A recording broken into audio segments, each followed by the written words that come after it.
Shame is not an emotion. It is an execution, a public one. Someone points at you, laughs, questions you, and suddenly, the room becomes a courtroom. You feel the heat rising in your neck. Your heart speeds up. Your mind searches desperately for words, an explanation, an excuse, anything. Because in that moment, you believe something terrifying. You believe your value is now in their hands. You know the feeling. The moment someone tries to make you smaller, a joke about you, a comment about your failure, a sentence designed to make everyone look at you, and suddenly, you feel exposed, like your identity has been placed under a spotlight. Most people react instantly. They defend themselves. They explain. They argue. But the brutal truth is this: the moment you react, you are already losing, because the second you start defending yourself, you have entered their game, their frame, their stage. They throw an accusation. You rush to explain. They throw another. You rush to defend. And without realizing it, you have become the performer in their show. You are dancing to music they created. That is how shame works. Not as an insult, but as control. For centuries, shame has been used as a weapon. Tribes used it. Kings used it. Society still uses it today. Because shame does something more powerful than fear. Fear attacks your body. Shame attacks your identity. It whispers one poisonous idea into your mind. Everyone sees you as weak. And once you believe that, you begin to shrink yourself. But here is the secret most people never discover. Shame only works if you accept the cage, if you believe the accusation, if you believe the crowd, if you believe their opinion defines you. But the moment you stop seeking their approval, something strange happens. The cage disappears, and suddenly, the person who tried to shame you is standing alone. This is the first truth you must understand. Shame is not power. It is a test, a psychological trap. And the person who refuses to react breaks the trap instantly. In the next few minutes, we are going to dissect this mechanism. You will see exactly how shame works. And more importantly, how to turn it against the one who tried to use it on you. Before you learn how to defeat shame, you must understand why it controls you. Because the reaction you feel in that moment is not weakness. It is biology. When someone shames you, your brain does something ancient. It sounds an alarm, a survival alarm. The same alarm that protected your ancestors thousands of years ago. In tribal times, being shamed meant something terrifying. It meant exile, and exile meant death. If the tribe rejected you, you had no fire, no protection, no food, no allies. So the human brain evolved a powerful defense mechanism. Avoid shame at all costs. This is why when someone attacks you socially, your body reacts instantly. Your heart races. Your thoughts scatter. Your brain screams 3 commands. Explain. Defend. Apologize. It feels like survival.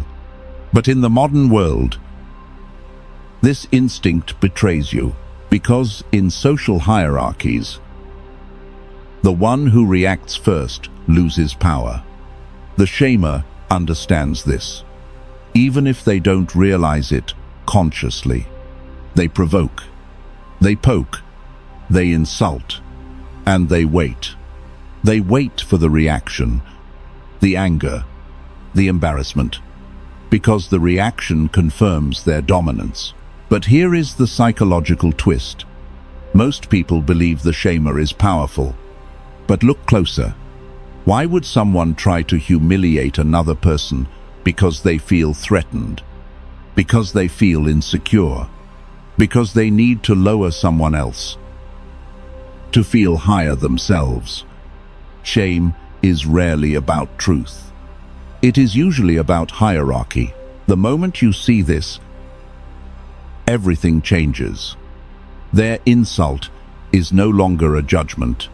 It is a confession of fear, a confession of insecurity, a confession that your presence disturbed them. And once you see the attack for what it really is, the heat in your neck disappears. You stop reacting. You start observing, and the observer is the most dangerous person in the room. Now we arrive at the first weapon: silence. Most people fear silence because silence creates a vacuum, and the human brain hates a vacuum. When someone insults you, the room waits. Everyone watches. They expect a reaction, a defense, a counterattack, something, anything. But what if nothing comes? Here is the technique. When the insult lands, do nothing. Do not rush. Do not react. Do not defend. Just look at them, calmly, quietly, and count. 1, 2, 3. 3 seconds of pure stillness. It feels longer than eternity. Something strange happens during those seconds. The room shifts. The audience was watching you, waiting for your reaction. But when it doesn't come, their attention moves back to the attacker. Suddenly the question becomes, why did he say that? Why is he trying so hard? And just like that, the spotlight moves. The attacker expected a fight, or an apology, or embarrassment. What they did not expect was emptiness. No anger, no fear, no explanation, just a calm stare. Now their brain starts racing. Did he hear me? Does he not care? Did I go too far? And suddenly, they feel exposed. This technique has a name: the void. You become a black hole. Their energy falls into you, but nothing comes back out. No reaction, no validation, no emotional fuel. And without fuel, their attack dies. Most people cannot do this. They rush to defend. They rush to explain, because silence feels unbearable. But if you can master those 3 seconds, you break the trap. And if this idea just clicked in your mind, leave a single word below. Awake, not for me, but as a signal to yourself that you see the game now. Silence breaks the trap. But sometimes, silence is not enough. Sometimes you must respond. But here is the rule: never defend. Defense is psychological surrender. The moment you defend yourself, you accept the accusation as a valid frame. Imagine someone says, "You are incompetent." Most people respond instantly. "No, I'm not. I worked hard. You don't understand." But look carefully. The moment you argue, you have already stepped into their courtroom.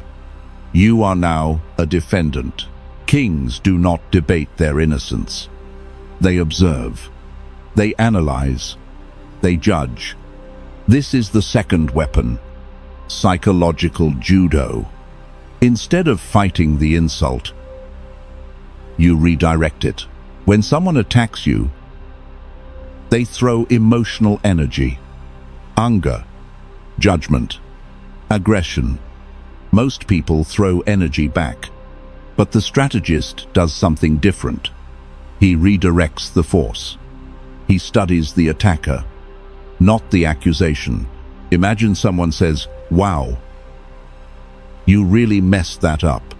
Most people panic, but the strategist pauses, tilts his head, and calmly asks, "Are you okay? Notice what just happened."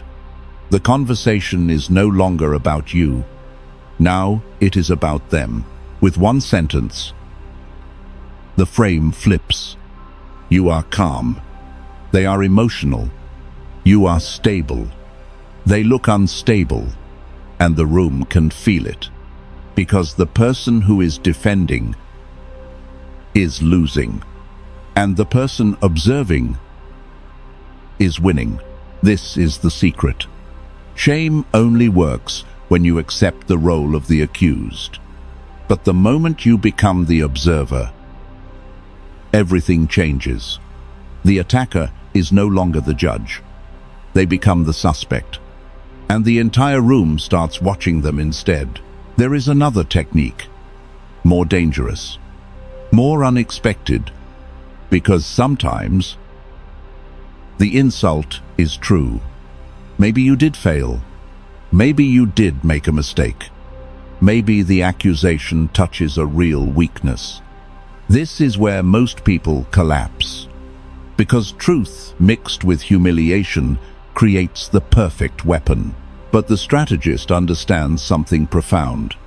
An insult only works if you resist it, because resistance creates friction.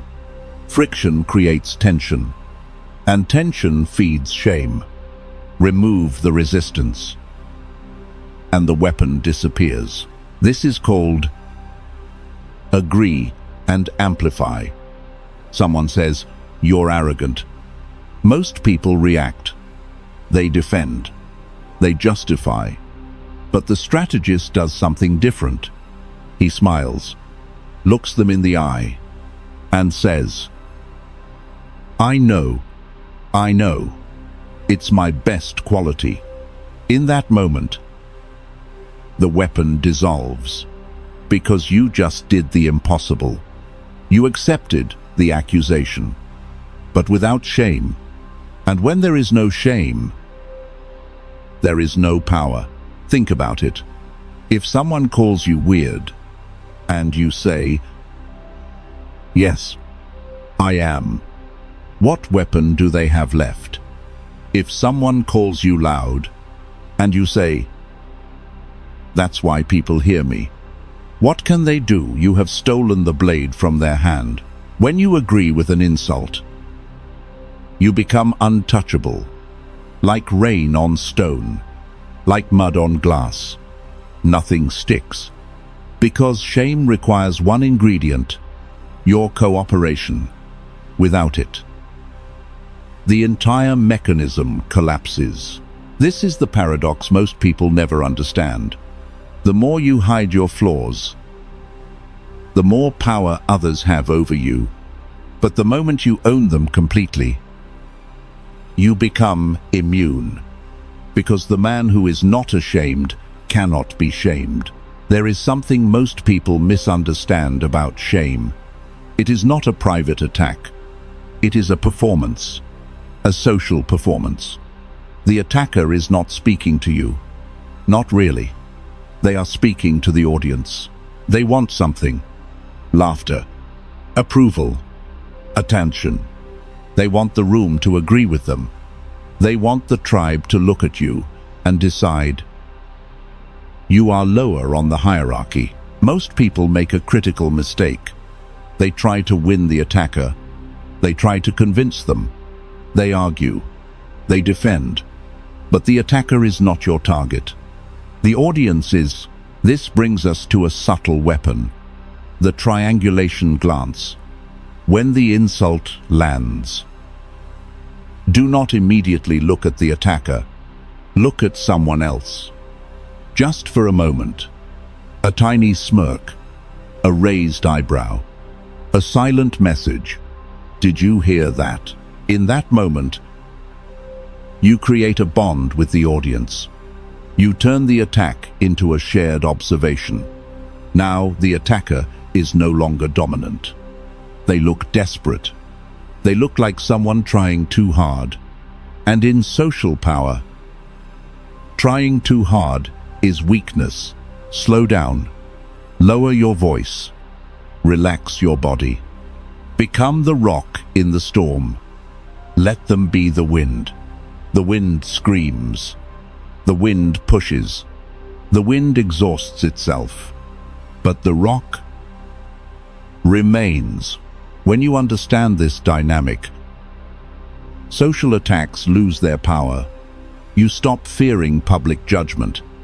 You start seeing it as a game. And if this perspective changed the way you see people, pass it forward. Let others see this hidden mechanism. Because once you see it, you can never unsee it.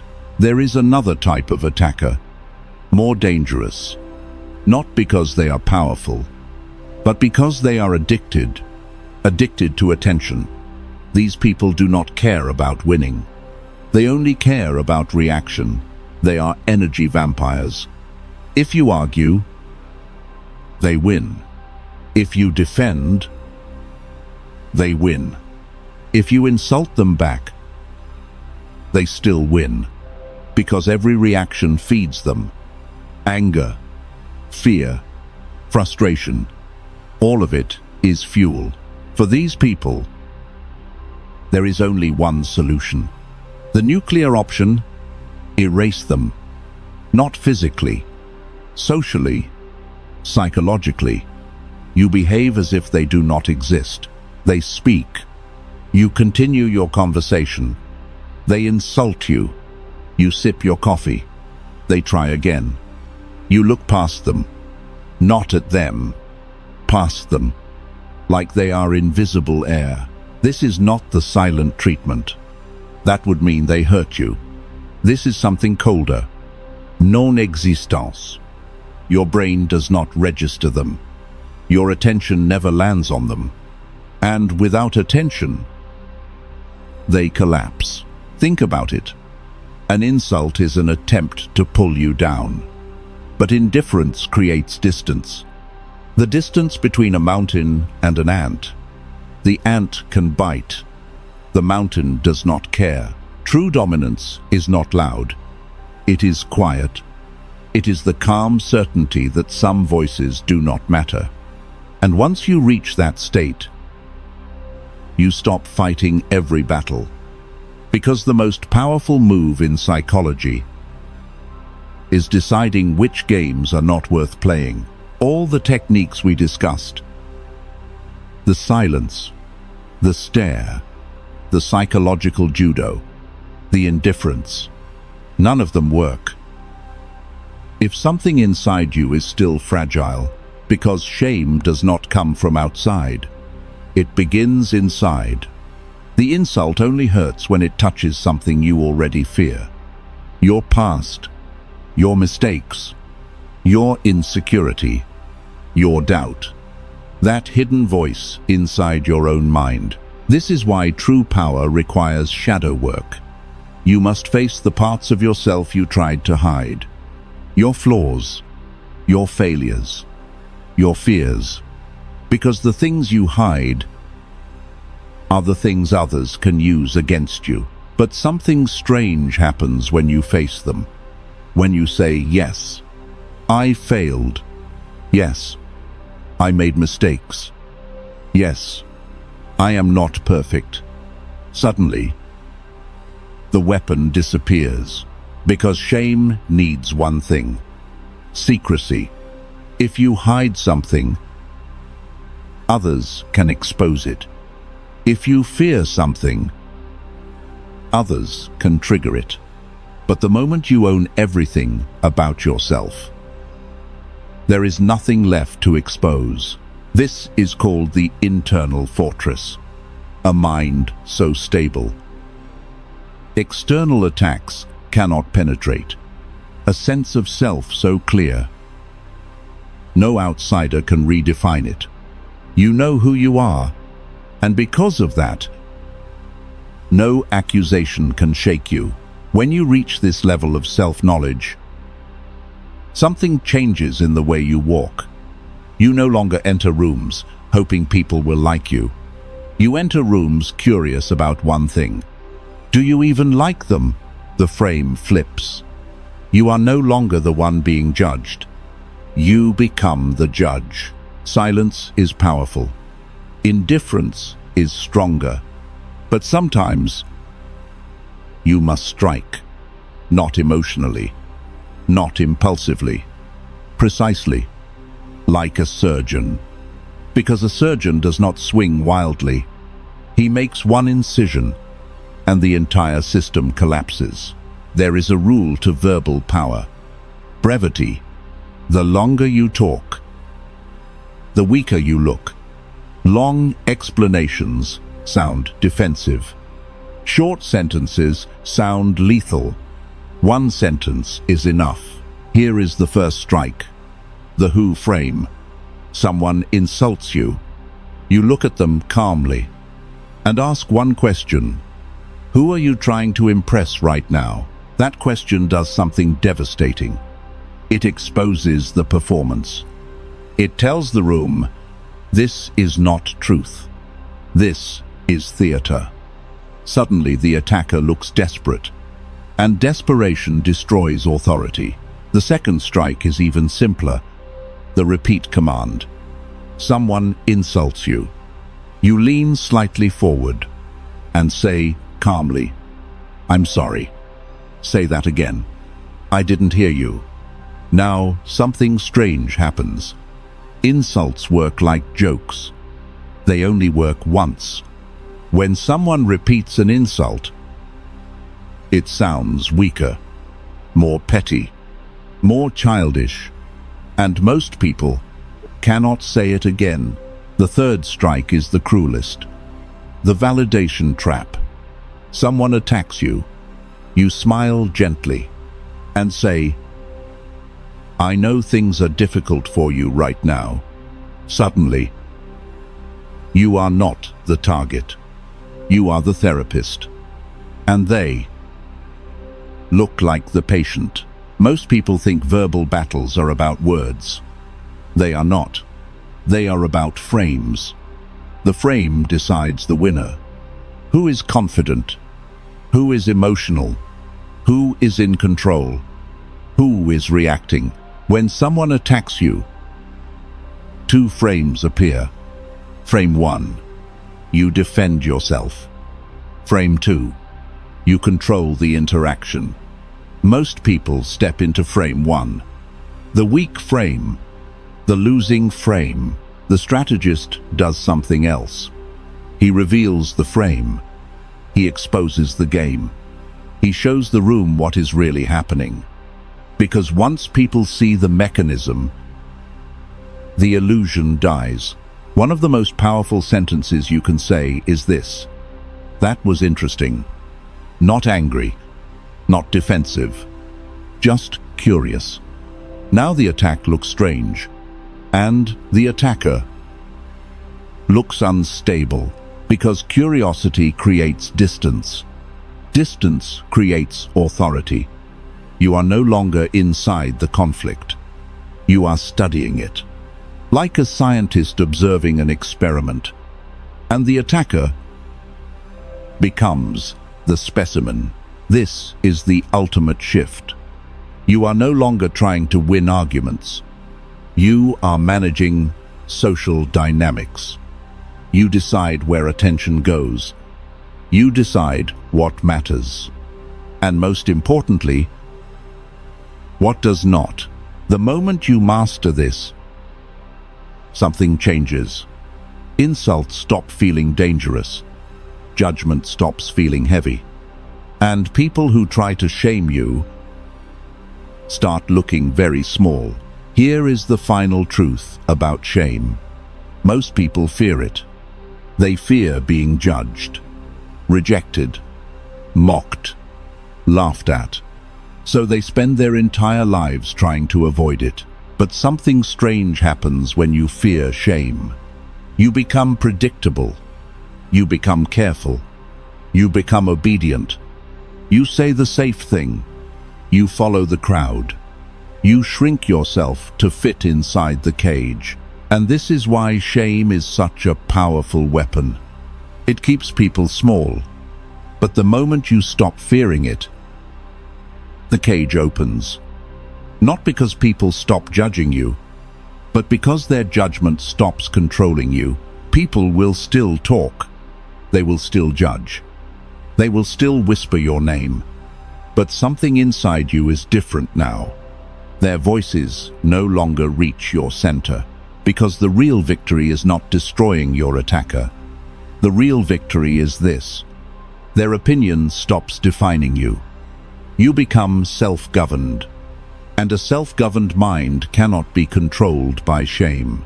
At this point, something strange starts happening. The people who tried to shame you begin avoiding you, not because you fought them, but because they can feel it. Their weapon no longer works, and that is when you realize something important. Most social power is an illusion, a fragile illusion maintained by fear. Once fear disappears, the illusion collapses. Let's end with a strange question. What if the people trying to shame you are not your enemies? What if they are simply revealing something most people never see? Because every insult is information. It tells you how people think, what they fear, what they envy, what threatens them. And sometimes, their insults say more about them than they ever could. Once you see this, you stop reacting emotionally. You start collecting data. You start observing patterns. You begin to understand who is insecure, who is threatened, and who is trying to control the room. And eventually, you realize something even deeper. The people who cannot shame you cannot control you.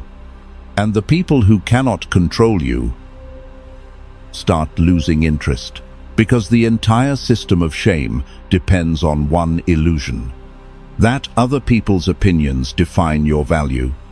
But the moment you stop believing that, the entire arena collapses, and suddenly you are no longer trying to destroy people who shame you. You simply outgrow them. Their words cannot reach you. Their games cannot trap you.